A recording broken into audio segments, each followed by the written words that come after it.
If I was starting cycling today, I think I'd approach it very differently, not in terms of riding less or buying better gear, but in how I think about bikes, performance and progress. When you first start, it's easy to focus on speed, upgrades and having the right bike. But over time, you realise that a lot of that stuff matters far less than you think. The biggest improvements don't come from chasing marginal gains, they come from riding more, worrying less, and trusting your bike to do what it's built for. In this video, I'm sharing the advice I'd give my younger self if I was starting cycling today. The kind of things I learned the slow way, through miles, mistakes, and a few unnecessary upgrades.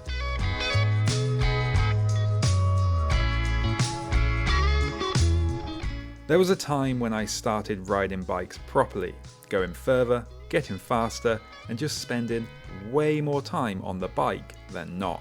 I was always thinking of getting the least rolling resistant tyre possible, and while a fast rolling tyre is quite an important upgrade for gaining free speed, there is a trade-off.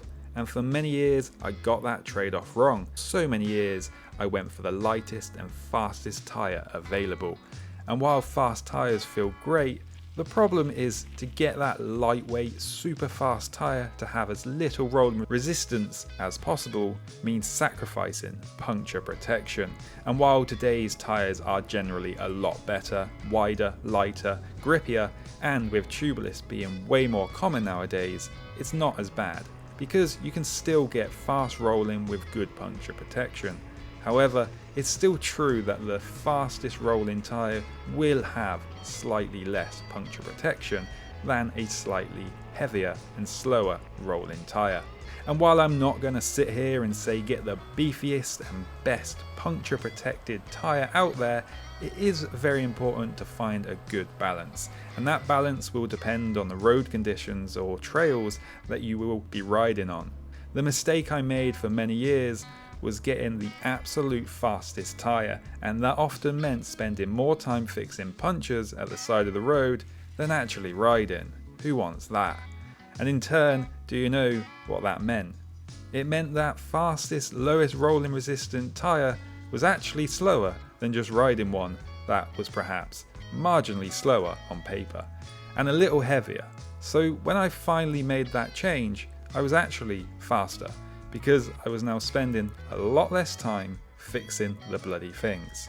For many years I fell for that trap, and while there is definitely times where the fastest tyre makes sense, most of the time it just doesn't. Tyres have got a lot better, and even the fastest rolling tyres on the market have better puncture protection, grip and comfort. But if I was starting today and I was talking to my younger self, I'd be telling him to stop wasting your time on the lightest and fastest tyre, because when I finally got bored of fixing punctures on every ride, I became a better rider. I was more motivated and wanted to ride more. Chasing the extra half a mile an hour that a faster tyre might perhaps give you is very rarely worth it in the real everyday world.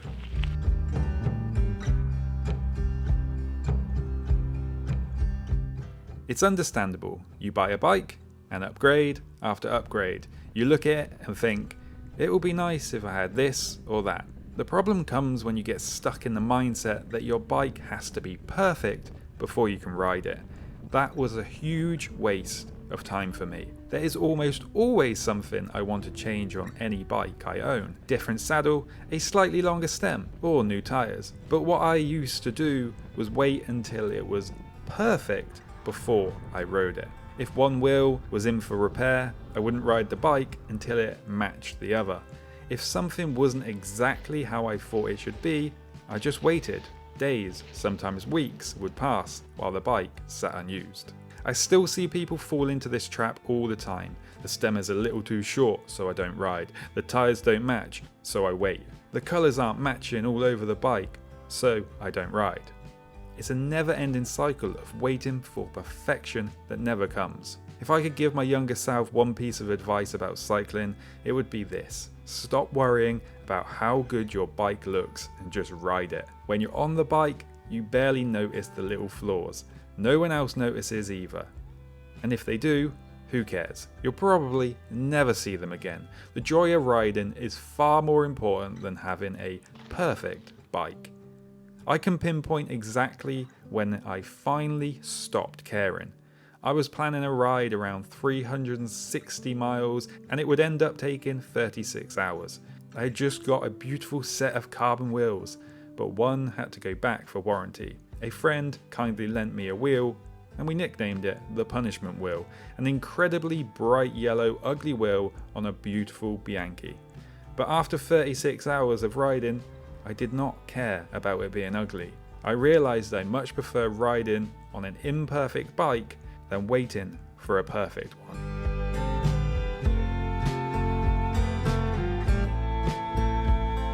It's obviously important to look after your bike so it continues to look after you. Basic maintenance matters. Checking things over matters, and fixing problems early matters.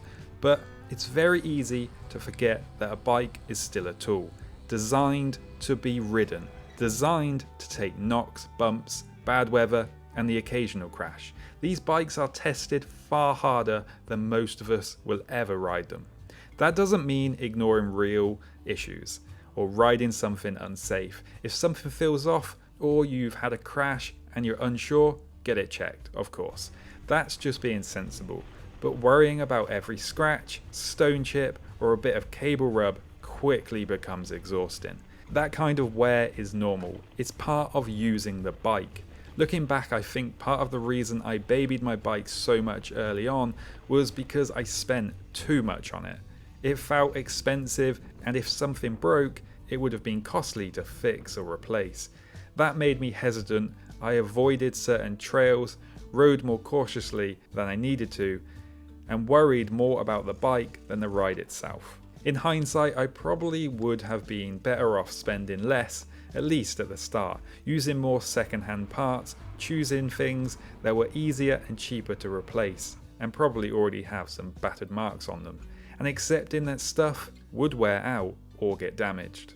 That mindset makes riding feel a lot more freeing, especially when you're learning and figuring out what kind of riding you actually enjoy. If you've brought a bike purely to look at, that's fair enough. But if you brought a bike to ride, then you have to accept that it's going to get knocked about. It's going to be leant against walls, dropped in the dirt, scraped through gates, and come back from trips looking a bit worse for wear. And that's not a bad thing. A bike with a few battle scars tells a story. It means it's been used, it's been places, and it was done what it was bought to do.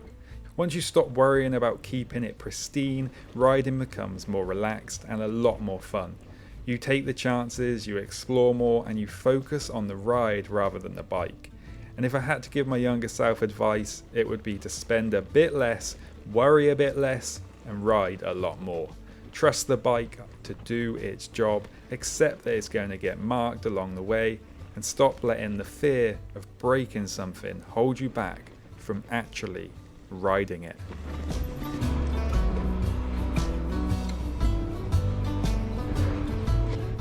A lot of what I've said in this video so far has been about the kit, the bike, and the setup.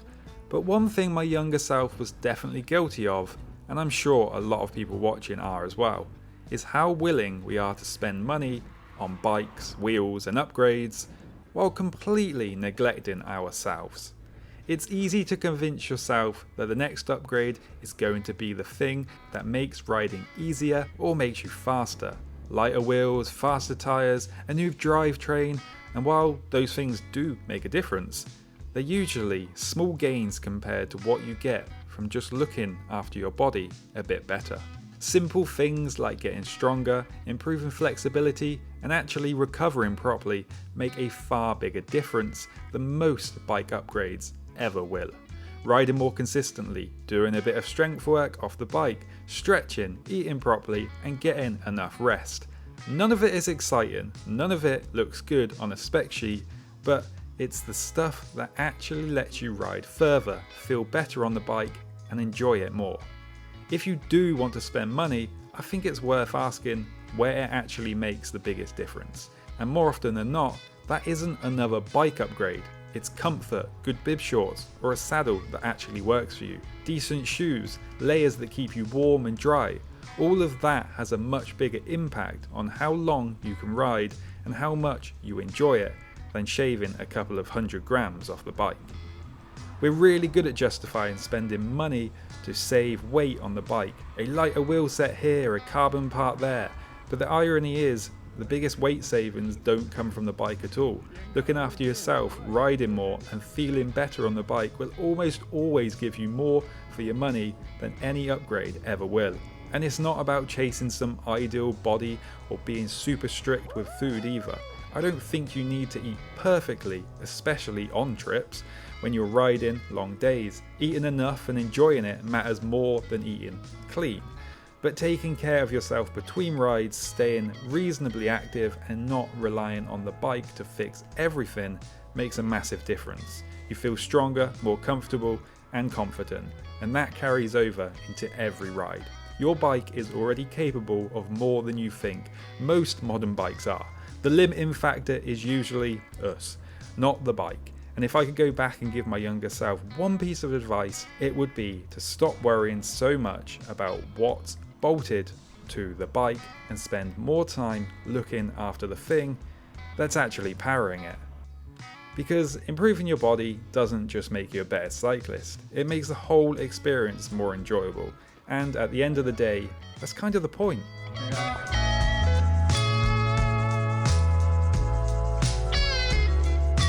Looking back at all the advice I'd give my younger self, it pretty much all leads to this one point: getting past babying the bike, not worrying about having the perfect setup, and sometimes even downgrading things so the bike is more functional and easier to ride more often. This is actually one piece of advice I did follow. It just took me a while to fully get into the mindset, but once I did, I became a better rider. Not because I suddenly had better kit, but because I was riding more. I could ride faster, ride longer, and spend day after day on the bike without it feeling like a big deal. A big part of that was exposure. Being mentally prepared for things to go wrong, getting used to bad weather, tired legs, mechanical issues, and just dealing with whatever came up. You don't get that from reading about it or watching these videos. You get it from riding, and riding some more. It's really that simple. The more time you spend on your bike, the better you get at riding it. Just like anything else in life, time matters more than almost anything else. Of course, depending on your goals, structured training and more specific workouts absolutely have their place, and I'm not dismissing that at all. But for most people, especially starting out, just riding more will get you further than you ever think. Incorporating cycling into your daily life makes a huge difference. Riding to work, riding to see friends or family, riding to places you'd normally travel in other ways. All that builds confidence, strength and experience without it ever feeling like training. One thing that helped me a lot was not setting a fixed intensity for every ride. Some days I'd get on the bike full of energy and I'd want to ride hard. Other days I'd feel sluggish and just cruise. Sometimes I'd head out with the only goal of attacking a few hills, and that's fine. If I could tell my younger self one thing here, it would be this: don't worry too much about how fast, how far, or how long the ride was. Just be happy you went out and rode, because every ride counts, and over time they all add up.